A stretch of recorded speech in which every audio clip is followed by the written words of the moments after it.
Hello students, my name is Devul Shah and welcome to my YouTube channel Laws of Physics। तो आज के lecture में हम लोग इलेक्ट्रिक फील्ड से कुछ बेस्ट न्यूमेरिकल डिस्कस करेंगे जो हर एक कॉम्पिटिटिव सेक्शन के लिए इंपॉर्टेंट होगा, चाहे वो जेईई मेंस हो, नीट हो या क्लास 12 का बोर्ड ही क्यों ना हो। मैंने ऑलरेडी इलेक्ट्रिक फील्ड का बहुत सारा बेसिक कंसेप्ट और बहुत सारा प्रॉब्लम लेक्चर नंबर 5 और लेक्चर नंबर 6 में डिस्कस किया है। मैं डिस्क्रिप्शन बॉक्स में उसका लिंक दे दूंगा, आप लोग एक बार जरूर देख लेना। इसके बाद हम लोग स्टॉपिंग डिस्टेंस और स्टॉपिंग टाइम का कंसेप्ट डिस्कस करेंगे जो एग्जाम के लिए इंपॉर्टेंट है। और इसके बाद आप लोग के लिए एक सरप्राइज है। इसके बाद हम लोग पीडब्ल्यू मतलब फिजिक्स वाला स्टडी मटेरियल से कुछ इंपॉर्टेंट प्रॉब्लम डिस्कस करेंगे। तो आज का लेक्चर बहुत ही इंटरेस्टिंग होने वाला है, तो बिना टाइम वेस्ट किए आज का जर्नी स्टार्ट करते हैं। तो ये है आज का पहला क्वेश्चन और क्वेश्चन बहुत ही इंपॉर्टेंट है। ये एक इक्वेटोरियल ट्रायंगल है। इक्वेटोरियल ट्रायंगल के दो कॉर्नर पर दो चार्ज प्लेस है, Q और -2Q, और ये जो पॉइंट है इसका नाम है A। Find the net electric field at A due to both charges and also find the direction of resultant electric field with respect to side AC। इन दोनों पॉइंट चार्ज की वजह से A पॉइंट पर रिजल्टेंट इलेक्ट्रिक फील्ड का magnitude निकालना होगा और resultant electric field side AC के रिस्पेक्ट में कितना एंगल बना रहा है वो भी हमें फाइंड करना होगा, क्योंकि वही डायरेक्शन है। तो एक बार वीडियो पॉज करके आप लोग ट्राई कर लीजिए, मैं उसके बाद देखता हूं। तो आई होप ये प्रॉब्लम आप लोगों ने सॉल्व कर लिया होगा। अभी देखते हैं। तो ये चार्ज पॉजिटिव है, इस चार्ज की वजह से ए पॉइंट पर इलेक्ट्रिक फील्ड किधर होगा, ये डायरेक्शन होगा क्योंकि ये तो पॉजिटिव है। तो ईबी का मैग्नीट्यूड क्या होगा, सिंपल Q/A²। और ये पॉइंट चार्ज की वजह से ए पॉइंट पे इलेक्ट्रिक फील्ड किधर होगा, इधर होगा, क्योंकि ये तो नेगेटिव है। तो EC का वैल्यू कितना होगा, सिंपल मैग्नीट्यूड 2Q/A²। अभी इन दोनों इलेक्ट्रिक फील्ड को हमें ऐड करना होगा। सिंपल हम लोग एडिशन नहीं कर सकते, इलेक्ट्रिक फील्ड वेक्टर क्वांटिटी है, तो एंगल देख के वेक्टर एडिशन करना होगा। अब इक्वेटोरियल ट्रायंगल का हर एक साइड के हर एक एंगल कितना होता है, 60 डिग्री। तो इन दोनों वेक्टर के बीच में मैं कौन सा एंगल लूं, 60 या 120? 60 या 120? 120 लेना होगा, क्योंकि दो वेक्टर के बीच में जो एंगल हम लोग लेते हैं वो होता है टेल टू टेल। तो ये हुआ इस वेक्टर का टेल और ये हुआ इस वेक्टर का टेल। तो EB और EC के बीच में एंगल कितना है, 120। अब EC कितना हुआ, EC हुआ क्या 2 टाइम्स ऑफ EB, ठीक है। तो 2Q/A², Q/A² कितना है, EB, तो EC हुआ 2 टाइम्स ऑफ EB। तो अभी हमें EC और EB का रिजल्टेंट निकालना होगा। तो E नेट कितना हुआ, E net equal to under root EB² plus EC² plus twice EB EC cos of 120 degree. तो इन दोनों वेक्टर के बीच में एंगल कितना बन रहा है, 120 डिग्री। तो यहां से EB बैठा, EB² और EC कितना है, ट्वाइस ऑफ EB, तो ये बना 4 EB का होल स्क्वायर ट्वाइस EB।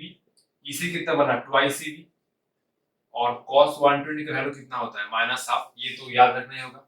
2 से 2 गया और ये कितना बन रहा है, 4 प्लस 1 5 EB² माइनस ये माइनस आया 2 EB², 2 EB², तो ये आ रहा है √3 टाइम्स ऑफ EB, मतलब √3 EB कितना हुआ, Q/A², Q/A²। तो जो रिजल्टेंट इलेक्ट्रिक फील्ड का मैग्नीट्यूड बन रहा है वो हो रहा है √3 टाइम्स ऑफ Q/A²। अभी हमें इस रिजल्टेंट इलेक्ट्रिक फील्ड का एंगल निकालना है, मतलब इसका डायरेक्शन क्या होगा with respect to side AC। अच्छा, तो मैं इसको एक पैरेललोग्राम बना रहा हूं, क्योंकि वेक्टर एडिशन करने के लिए हमें पैरेललोग्राम चाहिए होता है। ये तो हमने क्लास 11 में सीखा था, parallelogram law of vector addition. तो ये हुआ E नेट।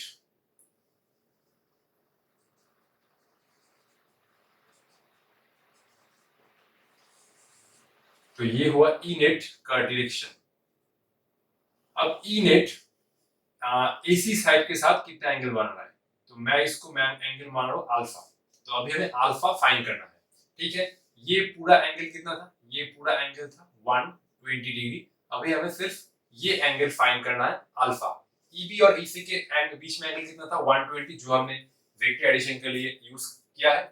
तो और ई नेट और ईसी के बीच में एंगल कितना है, मतलब ई नेट और इस साइड के बीच में एंगल कितना अल्फा। तो अभी हमें अल्फा ही निकालना है, क्योंकि हमें ऑलरेडी ये एंगल निकालने के लिए बोला है। तो tan अल्फा कितना होगा, tan अल्फा होगा, अच्छा ये अल्फा किसके साथ एंगल है, ई नेट और ईसी के बीच में। तो अल्फा हुआ ईसी, जिसके साथ ई नेट एंगल बनाना है वो नीचे अकेला बैठेगा। ई नेट ईसी के साथ एंगल बनाना है अल्फा, तो ईसी नीचे अकेला बैठेगा। और ये हुआ E B sine of 120 degree by cos of 120 degree, क्योंकि ई बी और ईसी के बीच में एंगल कितना है, ये पूरा एंगल 120 है और ई नेट ईसी के साथ एंगल बनाना है अल्फा, तो इसीलिए ईसी नीचे अकेला बैठा और ये टर्म होगा। अच्छा ई बी साइन 120 साइन 120 कितना होता है, साइन ऑफ 120 डिग्री, तो ये बना sine 1 into 90 plus 30 degree. Sine ये 1 है तो ये ऑड कॉस हुआ, और सेकंड क्वाड्रेंट में जाएगा। सेकंड क्वाड्रेंट में साइन क्या होता है, पॉजिटिव होता है। cos 30 मतलब साइन 60 है रूट ओवर 3/2, तो साइन 120 है रूट ओवर 3/2। यहां से EC कितना है, EC है ट्वाइस ऑफ EB। अच्छा इसके साथ एक EB होगा, EB cos 120, ठीक है। अच्छा EC कितना हुआ, EC हुआ twice of EB, twice of EB और cos 120 का वैल्यू कितना होता है माइनस ऑफ, तो यहां से आ रहा है रूट ओवर 3EB/2, ये आ रहा है ट्वाइस EB माइनस EB/2, तो ये आ रहा है रूट ओवर 3EB/2, ये आ रहा है 2 2 4 4 minus 1 3 3EB/2। EB से EB गया, 2 से 2 गया, तो ये बचा, मैं इसको इधर लिख रहा हूँ। तो tan अल्फा कितना बन रहा है, tan अल्फा बन रहा है रूट 3/3, तो ये आ रहा है रूट 3, तो tan alpha equal to 1/√3, so alpha equal to 30 degree, ठीक है। तो जो रिजल्टेंट इलेक्ट्रिक फील्ड EC मतलब AC साइड के साथ जो एंगल बनाएगा वो होगा 30 डिग्री। ये हुआ रिजल्टेंट इलेक्ट्रिक फील्ड का मैग्नीट्यूड, और ये हुआ रिजल्टेंट इलेक्ट्रिक फील्ड का direction with respect to side AC।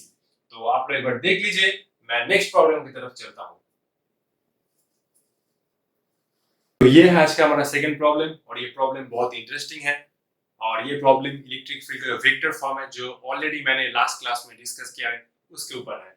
2 point charges Q1 equal to √10 microcoulomb and Q2 equal to -25 microcoulomb are placed on the x-axis at x equal to 1 meter and x equal to 4 meter respectively. The electric field at a point y equal to 3 meter on y-axis. तो question क्या कह रहा है, x axis के ऊपर 2 point charge है, एक है x equal to 1 मीटर पर और दूसरा x equal to 4 मीटर पर। y एक्सिस पर कोई एक पॉइंट है जो 3 मीटर पर है। इस पॉइंट पे इन दोनों पॉइंट चार्ज की वजह से नेट इलेक्ट्रिक फील्ड निकालना होगा इन टर्म्स ऑफ वेक्टर फॉर्म, ठीक है। तो मैं पहले डायग्राम ड्रॉ कर लेता हूं।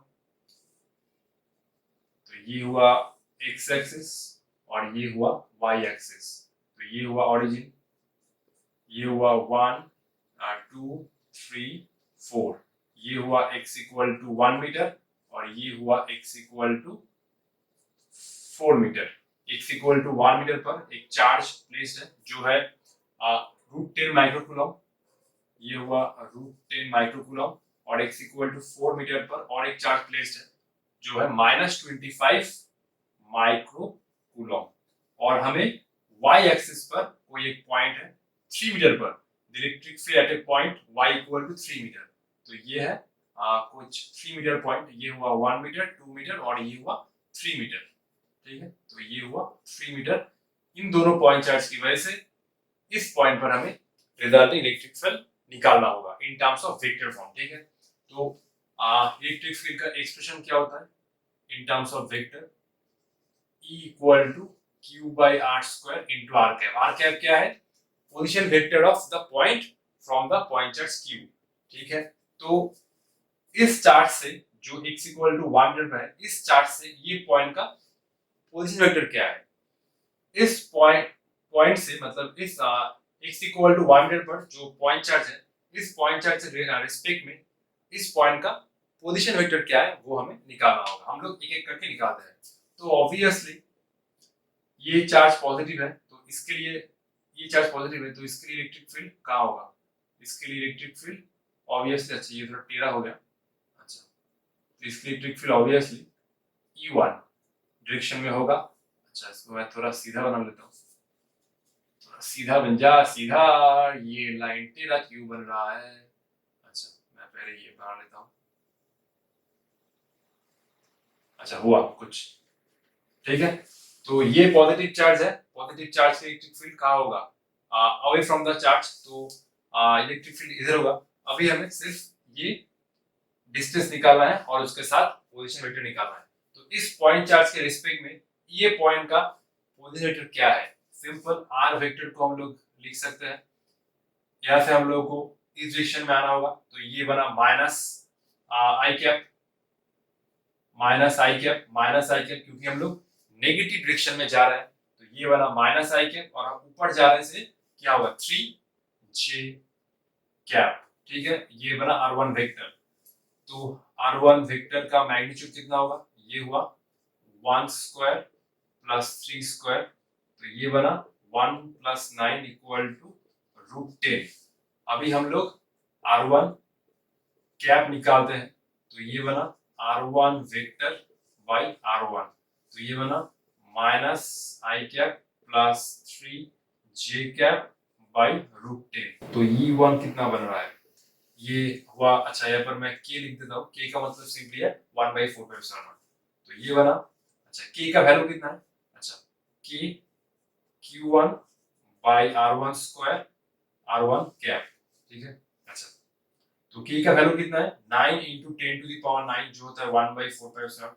Q1 कितना है √10 माइक्रोकूलम, माइक्रोकूलम मतलब 10 to the power -6। r1 square, r1 कितना है √10, तो इसका हम लोग अगर स्क्वायर करते हैं तो ये हुआ 10 into r1 cap, r1 cap कितना बना minus I cap plus √3j cap, sorry 3j cap divide by 10। मैं एक बार चेक कर लेता हूँ, माइनस आई cap plus 3j cap 1 square plus 3 square 1 plus 9 √10, या फिर minus I cap plus 3j cap by √10 1 9 to the power 9, Q1 कितना है √10 10 -6, r1 कितना है √10 स्क्वायर करने से 10 आ जाए, तो r1 vector minus I cap plus 3j cap by ये बना √10, ये बना √10। अच्छा √10 से √10 गया, अच्छा ये कितना बन रहा है 9 -6 कितना हुआ 9 -6 3, और 3 में से एक जीरो अगर कम होता है तो ये कितना बनेगा 9 इंटू 10 टू द पावर 2, तो ये बना माइनस आई कैप प्लस 3j कैप। ठीक है, 9 -6 कितना होता है 3, 3 में से अगर एक जीरो जाता है क्योंकि ये ऊपर आएगा, तो 9 -6 3, 3 - 1 2, तो ये हुआ 9 to the power 2 minus I cap plus 3j cap. अच्छा ये 9 को मुझे अंदर मल्टीप्लाई करना होगा, तो ये बना 10 टू द पावर 2, और ये हुआ -9 आई कैप प्लस 27j कैप। तो ये पॉइंट पर ये पॉइंट चार्ज की वजह से इलेक्ट्रिक फील्ड का एक्सप्रेशन आया है। ये अभी हमें ये पॉइंट चार्ज की वजह से इस पॉइंट पर इलेक्ट्रिक फील्ड निकालना होगा इन सेम मेथड। मैं एक बार थोड़ा इसको इरेज कर लेता हूँ। तो एग्जैक्टली सेम मेथड हमें अप्लाई करना होगा ये पॉइंट चार्ज की वजह से इस पॉइंट पे इलेक्ट्रिक फील्ड निकालने के लिए। तो ये पॉइंट चार्ज नेगेटिव है, तो ऑब्वियसली इलेक्ट्रिक फील्ड कौन सा डायरेक्शन में होगा, ये इलेक्ट्रिक फील्ड ऑब्वियसली इस डायरेक्शन में होगा E2। तो ये पॉइंट चार्ज के रिस्पेक्ट में मतलब Q2 के रिस्पेक्ट में ये पॉइंट का पोजीशन वेक्टर क्या है, तो ये पॉइंट का पोजीशन वेक्टर होगा R2। x में हम लोग नेगेटिव चल रहे हैं कितना -4 आई कैप, प्लस ऊपर में जा रहे हैं हम लोग 3j कैप। तो फिर से हमें यूनिट वेक्टर निकालना होगा। यूनिट वेक्टर R2 कितना बन रहा है 4 स्क्वायर प्लस 3 स्क्वायर 16 प्लस 9 25, 25 का रूट आता है 5, तो यहाँ से हम लोग R2 कैप निकाल सकते हैं, R2 वेक्टर बाई R2 तो ये आ रहा है -4i कैप प्लस 3j कैप/5। ठीक है, तो E2 का एक्सप्रेशन क्या होगा? सिंपल k Q2/R2 स्क्वायर, ये आ रहा है R2 कैप। तो k बन रहा है 9 × 10⁹ माइनस हम लोग नहीं लिखेंगे, माइनस का कंट्रीब्यूशन हम लोग रिलेशन में ले रहे हैं, तो इसीलिए यहाँ पर -R2 कैप आएगा। ठीक है, तो Q2 कितना है? 25 माइक्रोकूलम, तो ये आ रहा है 25 × 10⁻⁻6। R2 स्क्वायर मतलब क्या बना? 25। तो ये बना -R2 कैप। -R2 कैप मतलब 4i cap minus 3j cap. -R2 cap क्यों हुआ? क्योंकि ये नेगेटिव चार्ज है, नेगेटिव चार्ज के इलेक्ट्रिक फील्ड इस डायरेक्शन में होगा, तो इसलिए -R2 कैप। जब हमने इस चार्ज के लिए किया था तो सिंपल R1 कैप था, क्योंकि इलेक्ट्रिक फील्ड इस डायरेक्शन में है। तो -R2 कैप कितना हुआ? 4i cap minus 3j कैप/5। -R2 cap 4i cap minus 3j कैप/5। अब 25 से 25 गया। अच्छा, अभी क्या होगा? अभी तो 9 - 6 3। अच्छा, तो यहाँ से कितना बन रहा है?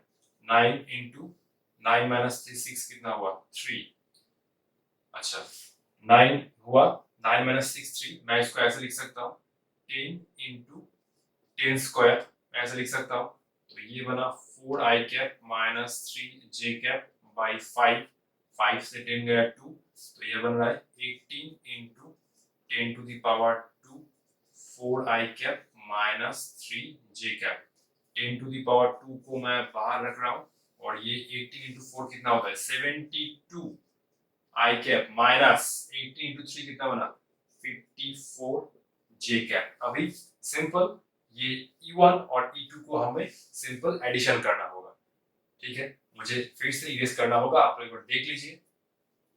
ये पॉइंट चार्ज की वजह से इस पॉइंट पर इलेक्ट्रिक फील्ड का जो वैल्यू हुआ वो है ये, और -25 माइक्रोकूलम की वजह से ये पॉइंट चार्ज पे इलेक्ट्रिक फील्ड का वैल्यू हुआ ये। अब हमें सिंपल E नेट निकालना चाहते हैं, तो क्या होगा? E1 प्लस E2 करना होगा। तो दोनों ही टर्म से 10⁻² तो कॉमन हो रहा है। ठीक है, तो ये हुआ 72 - 9 कितना हुआ? 63 i कैप और -54 j कैप, और ये हुआ 27 j कैप। 72 - 9 कितना हुआ? 63 i कैप, और यहाँ से -54 j cap plus 27 j cap, तो ये आ रहा है 10⁻²। 63 i cap minus 27 j cap. Problem थोड़ा लंबा था और प्रॉब्लम बहुत कंसेप्चुअल भी था। इस टाइप का प्रॉब्लम अभी आ रहा है। सिर्फ Q/R² सीखने से काम नहीं चलेगा। कैसे हम लोग इलेक्ट्रिक फील्ड को वेक्टर फॉर्म में लिखते हैं, कैसे एंगल निकालते हैं, वो भी सीखना होगा। तो ये प्रॉब्लम बहुत ही इंपॉर्टेंट है कॉम्पिटिटिव सेक्शन के लिए। तो फाइनल आंसर कितना होगा? 63 i cap minus 27 j cap. कौन सा होगा? Option A is right. तो आप लोग देख लीजिए, हम लोग नेक्स्ट प्रॉब्लम की तरफ चलते हैं। तो ये है आज का हमारा प्रॉब्लम नंबर 3। प्रॉब्लम नंबर 3 में क्या है? ये एक ट्रायंगल है, राइट एंगल ट्रायंगल। ऑब्वियसली ये साइड है x1, ये साइड है x2। ए पर पॉइंट चार्ज है q1 और बी पर पॉइंट चार्ज है q2। क्वेश्चन क्या बोल रहा है? The result electric field at point O perpendicular to the side AB। जो रिजल्ट इलेक्ट्रिक फील्ड होगा वो AB के साथ परपेंडिकुलर होगा, तो हमें Q1/Q2 निकालना होगा। तो Q1 पॉइंट चार्ज की वजह से इलेक्ट्रिक फील्ड कौन सा डायरेक्शन में होगा? इस डायरेक्शन में होगा, क्योंकि ये तो पॉजिटिव है। तो ये हुआ E1। अभी E1 का वैल्यू कितना है? E1 का वैल्यू है सिंपल Q1/x1 स्क्वायर, और Q2 की वजह से इलेक्ट्रिक फील्ड कौन सा डायरेक्शन में होगा? इस डायरेक्शन में होगा, क्योंकि ये भी पॉजिटिव है। अब E2 का वैल्यू कितना होगा? अब E2 का वैल्यू होगा सिंपल Q2/x2 स्क्वायर। और क्वेश्चन में ये ऑलरेडी बोला है कि जो रिजल्टिंग इलेक्ट्रिक फील्ड होगा वो ये साइड के साथ परपेंडिकुलर होगा। तो ये हुआ रिजल्टिंग इलेक्ट्रिक फील्ड, और ये एंगल कितना है? ये एंगल है 90 डिग्री, और ये हुआ E नेट। E1 और E2 का जो रिजल्टेंट है वो है E नेट, और ये एंगल बोला है 90। अभी Q1/Q2 हमें निकालना होगा। तो सिंपल अगर हम E1/E2 करते हैं, अच्छा, तो E1 बाई E2 करने से क्या मिल रहा है? Simple Q1 by x1 square, ये पूरा रेसिप्रोकेट हो जाएगा, तो ये बना x2 square by Q2। E1 कितना बना? Q1 बाई x1 स्क्वायर, और 1 बाई E2 क्या होगा? x2 square by Q2। तो E1 बाई E2 क्या आ रहा है? Q1 by Q2 into x2 square by x1 square. Question में Q1 बाई Q2 x1 और x2 के टर्म में है, तो हमें सिंपल ये तो Q1 बाई Q2 आ गया x2 square by x1 square, तो E1 बाई E2 हमें एलिमिनेट करना होगा। कैसे हम एलिमिनेट कर सकते हैं? तो अगर ये एंगल थीटा है तो ये 90 हुआ, तो ये एंगल कितना बनेगा? 90 माइनस थीटा, क्योंकि ट्रायंगल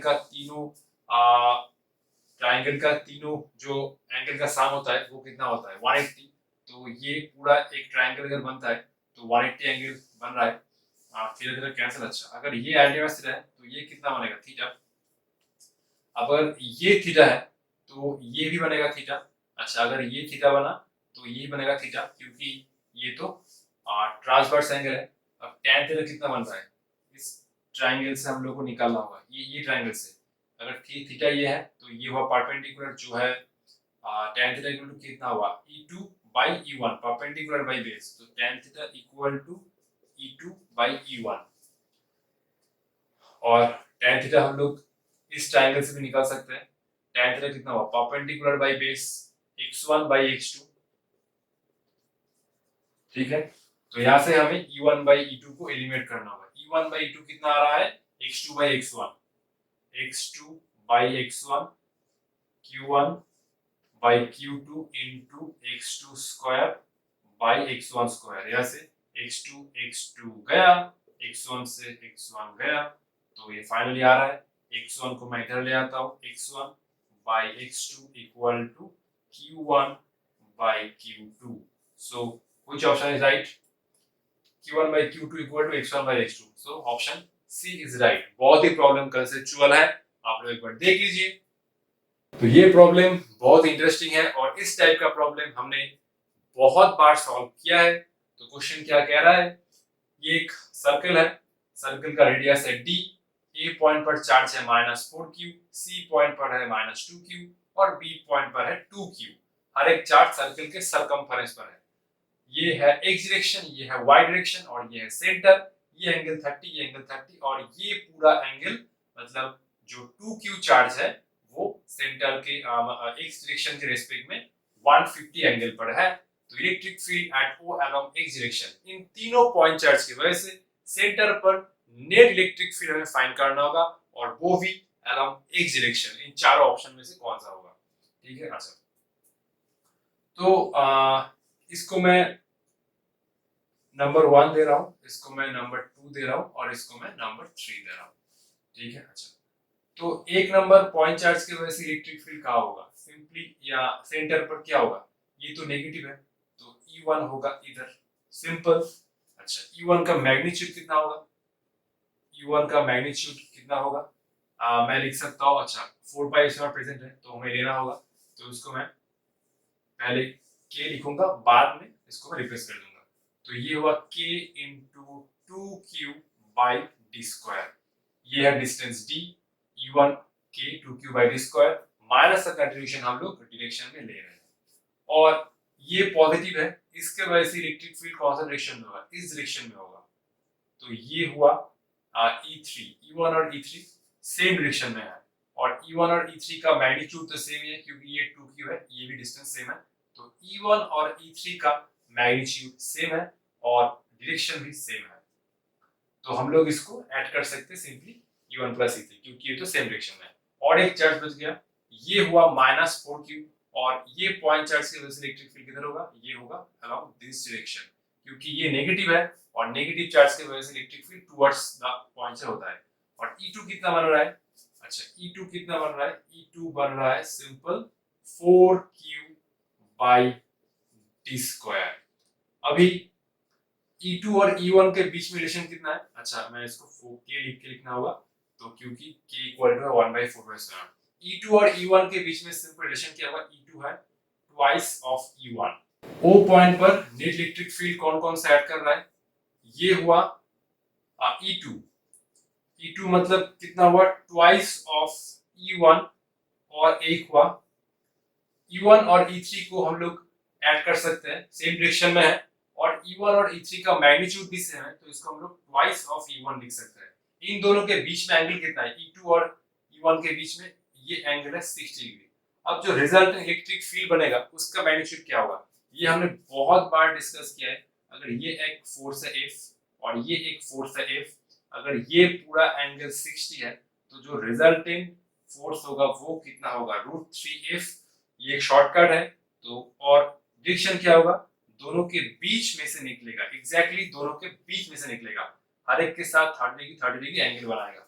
तो इस केस में भी जो रिजल्टेंट इलेक्ट्रिक फील्ड होगा वो कौन सा डायरेक्शन में होगा, इस डायरेक्शन में होगा, हर एक के साथ 30 डिग्री बनाएगा। और जो रिजल्टेंट मैग्नीट्यूड होगा वो कितना होगा, √3 times of twice of E1, क्योंकि ये F है तो √3F, F का वैल्यू इस केस में ट्वाइस E1, तो जो रिजल्टेंट इलेक्ट्रिक फील्ड बन रहा है वो कितना हो रहा है, 2√3E1, 2√3E1 का वैल्यू कितना है, ट्वाइस KQ/d², ट्वाइस KQ/d²।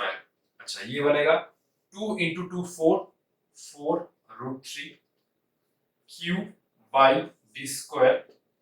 अब k का वैल्यू कितना है, k का वैल्यू है 1/4 पाई एप्सिलॉन नॉट, 4 से 4 गया तो ये आ रहा है √3 small q by pi epsilon not d²। Question बहुत ही इजी था और कंसेप्चुअल भी था, सो ऑप्शन कौन सा होगा, इस केस में 3√3 तो नहीं होगा, 2√3 नहीं होगा, इस केस में 4 आ रहा है, so option is right, √3q by pi epsilon not d²। ये टाइप का प्रॉब्लम बहुत ही कंसेप्चुअल है और हम लोगों को ये टाइप का प्रॉब्लम बहुत बार प्रैक्टिस करना है, तभी हम लोग एग्जाम में कॉन्फिडेंस के साथ ये प्रॉब्लम को टैकल कर सकते हैं। तो अभी हम लोग स्टॉपिंग टाइम का और स्टॉपिंग डिस्टेंस का कांसेप्ट डिस्कस करेंगे। तो ये है यूनिफॉर्म इलेक्ट्रिक फील्ड और ये एक पॉजिटिव चार्ज पार्टिकल है। ये पॉजिटिव चार्ज पार्टिकल को मैं कुछ वेलोसिटी के साथ इलेक्ट्रिक फील्ड में ऑपोजिट डायरेक्शन में फेंक दिया, तो क्या होगा, ऑब्वियसली ये चार्ज कुछ दूर जाके रुक जाएगा। ये चार्ज का इनिशियल वेलोसिटी है u और u है इलेक्ट्रिक फील्ड के ऑपोजिट डायरेक्शन में। ऑब्वियसली इलेक्ट्रिक फील्ड के कारण जो एक्सेलरेशन अप्लाई होगा वो u के ऑपोजिट डायरेक्शन में होगा, तो पार्टिकल कुछ डिस्टेंस ट्रैवल करके रुक जाएगा। तो अभी हमें पहले स्टॉपिंग टाइम फाइंड करना है। तो इलेक्ट्रिक फील्ड के ऊपर जो फोर्स अप्लाई होगा qe और इसका जो एक्सेलरेशन होगा इलेक्ट्रिक फील्ड के डायरेक्शन में F/m QE/m, मतलब इसका जो एक्सेलरेशन होगा वो वेलोसिटी के इनिशियल वेलोसिटी के ऑपोजिट डायरेक्शन में होगा। तो जब भी इनिशियल वेलोसिटी और एक्सेलरेशन ऑपोजिट डायरेक्शन में होता है तो पार्टिकल रुकता ही है, क्योंकि ये फोर्स रिटार्डिंग फोर्स का काम कर रहा है, ये फोर्स अभी रिटार्डिंग फोर्स का काम कर रहा है, ये फोर्स अभी एक्सेलरेटिंग फोर्स नहीं है। ये फोर्स के कारण पार्टिकल कुछ दूर जाके फिर से रुक जाएगा। तो इनिशियल वेलोसिटी है u, तो टाइम क्या होगा, ये फॉर्मूला हम लोग यूज कर सकते हैं, v equal to u plus at। Final velocity 0 है, इनिशियल वेलोसिटी कितना है u, और एक्सेलरेशन क्या होगा इलेक्ट्रिक फील्ड का ऑपोजिट डायरेक्शन में, तो इसको हम लोग माइनस QE/m ले सकते हैं, क्योंकि इनिशियल वेलोसिटी के ऑपोजिट डायरेक्शन में है एक्सेलरेशन। और ये फॉर्मूला हम लोग यूज कर पा रहे हैं क्योंकि एक्सेलरेशन इक्वल टू कांस्टेंट है, जो क्लास 11 में हमने सीखा था काइनेमेटिक्स के इक्वेशन में। अगर एक्सेलरेशन वेरी करता है तभी हमें इंटीग्रेशन से फाइंड करना होगा। इस केस में एक्सेलरेशन कांस्टेंट है, तभी हम लोग इस फॉर्मूला को अप्लाई कर पा रहे हैं। तो एक्सेलरेशन इनिशियल वेलोसिटी के ऑपोजिट डायरेक्शन में, इसलिए मैं a को माइनस लिया, तो t कितना आ रहा है, ये हुआ u इक्वल टू QET/m, तो ये हुआ t इक्वल टू mu/QE, तो इसको हम लोग ऐसे लिख सकते हैं t equal to PI/QE, simple initial momentum by retarding force, क्योंकि इस चार्ज पार्टिकल के ऊपर जो फोर्स अप्लाई हो रहा है Q इक्वल टू E। तो जो टाइम अप्लाई हो रहा है, जो मतलब जो टाइम रहेगा, उसका फॉर्मूला हम लोग डायरेक्टली निकाल सकते हैं, initial momentum by retarding force. और स्टॉपिंग डिस्टेंस क्या होगा, हम लोग इस केस में भी लिख सकते हैं स्टॉपिंग डिस्टेंस, क्योंकि इस पार्टिकल के ऊपर रिटार्डिंग फोर्स अप्लाई हो रहा है, तो ऑब्वियसली पार्टिकल कुछ दूर जाके रुक जाएगा। तो v square equal to u square plus 2ax, ये फॉर्मूला हम लोग अप्लाई कर पा रहे हैं क्योंकि एक्सेलरेशन कांस्टेंट है। ये फॉर्मूला मैं ये जो कंसेप्ट है, इसलिए मैं बार बार बोल रहा हूँ कि एक्सेलरेशन कांस्टेंट है, तभी हम लोग ये फॉर्मूला को अप्लाई कर पा रहे हैं। तो फाइनल वेलोसिटी हुआ 0, ये बना u स्क्वायर, एक्सेलरेशन कितना है, माइनस है ऑब्वियसली, तो QE बाई m, और ये डिस्टेंस बना x, तो x कितना आ रहा है, x आ रहा है यहाँ से m u square by 2QE, मैं इसको ऐसे लिख सकता हूँ half of m u square by QE। तो स्टॉपिंग डिस्टेंस कितना बना, स्टॉपिंग डिस्टेंस है x, तो ये हुआ इनिशियल काइनेटिक एनर्जी, और ये बना रिटार्डिंग फोर्स। तो अगर स्टॉपिंग टाइम का फॉर्मूला आता है, क्वेश्चन आता है, तो हम लोग डायरेक्टली ये फॉर्मूला अप्लाई कर सकते हैं, और अगर स्टॉपिंग डिस्टेंस का क्वेश्चन आता है तो हम लोग ये फॉर्मूला डायरेक्ट अप्लाई कर सकते हैं, initial kinetic energy by retarding force. तो अभी हम लोग फिजिक्स वाला के कुछ प्रॉब्लम सॉल्व करते हैं, फिजिक्स वाला का जो मॉड्यूल है उस मॉड्यूल से कुछ प्रॉब्लम सॉल्व करते हैं, जो होगा स्टॉपिंग टाइम और स्टॉपिंग डिस्टेंस के ऊपर। तो चलते हैं। तो ये है पहला प्रॉब्लम पीडब्ल्यू के स्टडी मटेरियल से। क्वेश्चन क्या है, ए charge particle of charge q and mass m is released from rest in an uniform electric field E। एक चार्ज पार्टिकल को यूनिफॉर्म इलेक्ट्रिक फील्ड में रेस्ट से रिलीज किया गया है। अब neglecting the effect of gravity, the kinetic energy of the charge particle after time t second. Gravity को इस क्वेश्चन में हमें नेग्लेक्ट करना होगा, और क्वेश्चन क्या कह रहा है, t सेकंड के बाद पार्टिकल का फाइनल काइनेटिक एनर्जी क्या होगा।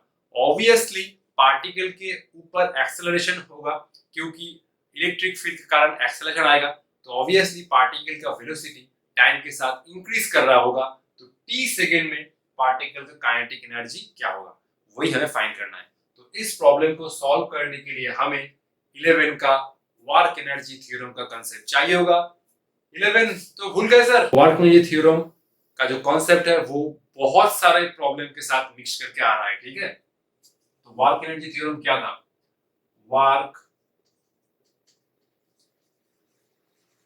एनर्जी थ्योरम, कुछ लोग तो ये भी भूल गए कि ये कौन चैप्टर में था, ये वर्क एनर्जी एंड पावर में था, ठीक है। तो वर्क एनर्जी थ्योरम क्या कहता है, work done by all forces equal to change in kinetic energy, और इस केस में पार्टिकल के ऊपर फोर्स अप्लाई हो रहा है only due to electric field, क्योंकि ग्रेविटी तो हम लोग नेग्लेक्ट कर रहे हैं, तो ऑब्वियसली पार्टिकल के ऊपर जो फोर्स अप्लाई होगा वो इलेक्ट्रिक फील्ड के कारण ही होगा। तो F इंटू एस, तो initial kinetic energy kF minus ki तो 0 होगा, और फाइनल काइनेटिक एनर्जी हमने निकालने के लिए बोला है, तो F और S। अच्छा, यूनिफॉर्म इलेक्ट्रिक फील्ड ये है, ठीक है, पार्टिकल को रेस्ट से छोड़ा गया है, इनिशियल वेलोसिटी 0 है, तो पार्टिकल के ऊपर कुछ एक्सेलरेशन होगा इस डायरेक्शन में, ठीक है।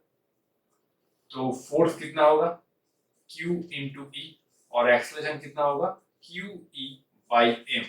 फोर्स और डिस्प्लेसमेंट सेम डायरेक्शन में है, तो इसको मैं लिख सकता हूँ FS cos 0 डिग्री, ये हुआ KF, F इंटू S आ रहा है KF। अभी हमें टाइम के टर्म में चाहिए, ठीक है, तो F कितना आ रहा है, M into A into S that is equal to KF M, acceleration क्या होगा QE बाई m, ठीक है।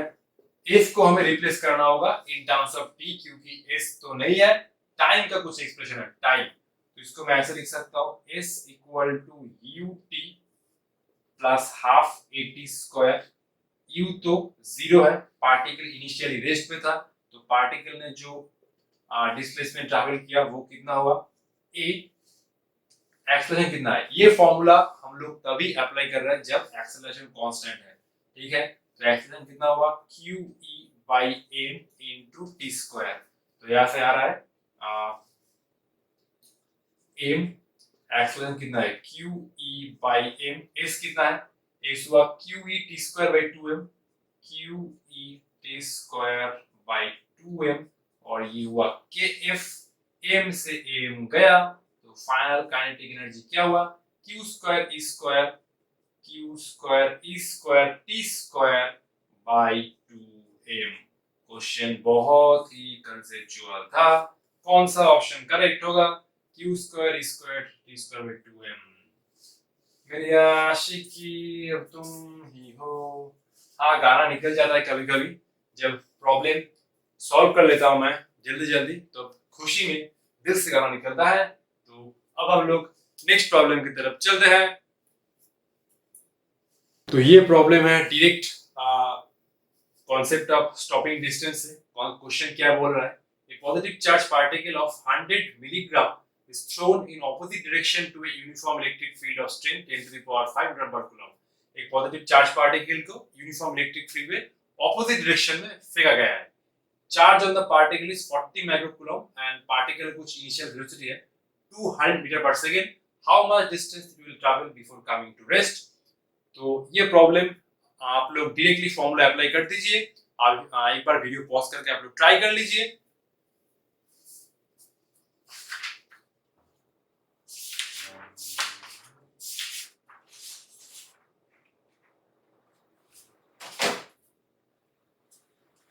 तो ये प्रॉब्लम का आंसर होगा ऑप्शन नंबर डी।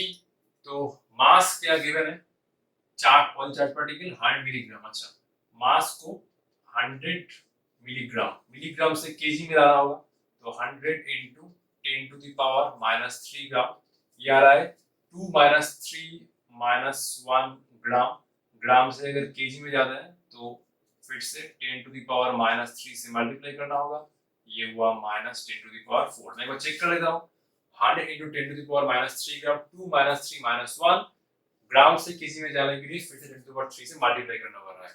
अच्छा, इलेक्ट्रिक फील्ड का स्ट्रेंथ कितना है, इलेक्ट्रिक फील्ड का स्ट्रेंथ है 10 to the power 5 न्यूटन पर कूलम। चार्ज कितना है, चार्ज है 40 माइक्रो कूलम, मतलब 40 into 10 to the power 6 coulomb. Initial velocity का यूनिट तो सिंपल है 200 मीटर पर सेकेंड, और अभी जो स्टॉपिंग डिस्टेंस है वो हमें फाइंड करने के लिए बोला है। फॉर्मूला क्या था, फॉर्मूला था direct x equal to initial kinetic energy by retarding force, मतलब q इनटू e। तो ki हम लोग निकाल सकते हैं, ki equal to half m u square. Half m कितना है 10 to the power minus 4 kg, और u स्क्वायर मतलब u स्क्वायर मतलब कितना हुआ 200 इंटू 200, यहाँ से 2 से 2 गया, अब ये 1 2 3 4 10 टू द पावर 4, और ये 10 टू द पावर माइनस 4 गया, तो ये बचा 2 जूल। और जो रिटार्डिंग फोर्स हुआ वो कितना हुआ q इंटू v। q का वैल्यू कितना है 40 into 10 to the power minus 6, और e का वैल्यू है 10 टू द पावर ऑफ 5, तो ये बना 4। 5 6 माइनस 6, ये 0 0 गया, तो ये बना ऑफ न्यूटन। ठीक है, चल 4 बाई 2 बाई 5। तो क्या कितना बन रहा है, इनिशियल काइनेटिक एनर्जी 2 और रिटार्डिंग फोर्स कितना बन रहा है 4, तो 1 by 2 that is equal to 0.5 metre. तो ये प्रॉब्लम बहुत ही सिंपल था। हम लोग जो लास्ट लेक्चर में अपना होमवर्क छोड़े थे उसको अब सॉल्व कर लेते हैं। तो ये था हमारा लास्ट लेक्चर का होमवर्क। x इक्वल टू 0 पर है एक point charge 8q, x equal to l पर है एक चार्ज माइनस 2q, ये है x एक्सिस।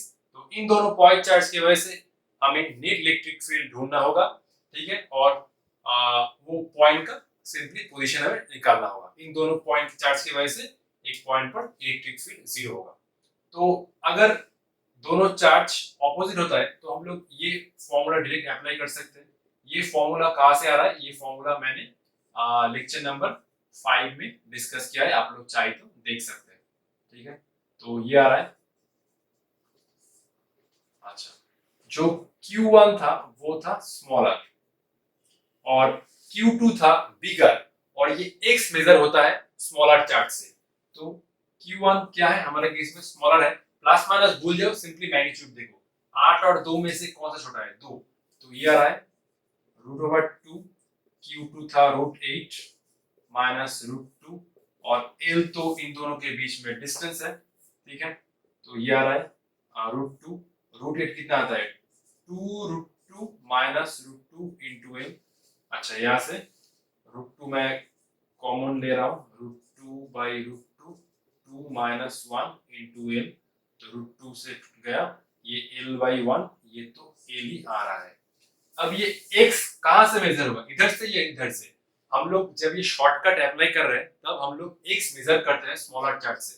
तो ऑब्वियसली यहाँ पर, अच्छा ये तो था x एक्सिस, ऑब्वियसली ये छोटे वाले चार्ट से एक पॉइंट P होगा, जो होगा हमारे केस में डिस्टेंस L, वहां पर नेट इलेक्ट्रिक फील्ड 0 होगा। अभी हमें ये पॉइंट चार्ट से डिस्टेंस नहीं निकालना है, ये पॉइंट चार्ट से, ओरिजिन से। तो L plus L 2L, so answer will be 2L। x axis पर 2L डिस्टेंस पर एक पॉइंट चार्ज होगा जहां पर नेट इलेक्ट्रिक फील्ड 0 होगा। तो ठीक है, आज के लिए इतना ही। तो मिलते हैं नेक्स्ट वीडियो में, तब तक आप लोग पढ़ाई करते रहे। All the best.